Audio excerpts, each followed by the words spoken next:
Ministeriu Publiku husu Tribunal aplika prisão preventiva no medida alternativa kausaun, husi dolar amerikanu rihun tolu to rihun sanulu, arguidu nain nulu, lebih alegadamente halao atividade Jogu ilegal e Ulmera no Comoro.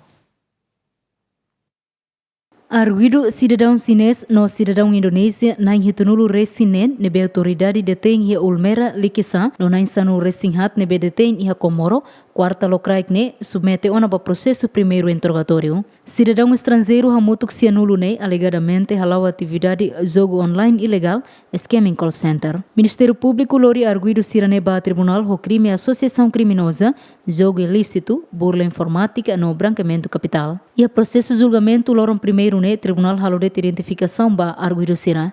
Ha foi ne a dia fale ba quinta da derne Tribunal continua quedas ba alegação e a alegação ne Ministério Publiku solicita ba Tribunal atu aplica medida proibição na ausência, apresentação periódica, medida prisão preventiva, ho medida alternativa ma kausaun, osan rihun sanolu ba gerente ho inicial de no arguidu nain walunulu recensia Ministério Publiku husu Tribunal aplica medida kausaun dolar rihun tolu to rihun 5 ba cada arguidu. Enquanto parte da defesa la aceita a alegação do Ministério Publiku nian com a medida kausaun ne, também ia arguidu balun foi mais a Timor-Leste e a lorna sanu recintolo fulang ne, no será que serviço também ne sira balun la ia osang atu entrega kausaun o valor ne bebot ba Tribunal. Ha foi rona parte hotu Tribunal marca fali ba ia horas tukulima lokraik o dirona despaço Tribunal. Arguidu na cianulu ne balun hetang assistência legal husi advogado privado, balun husi defensor público.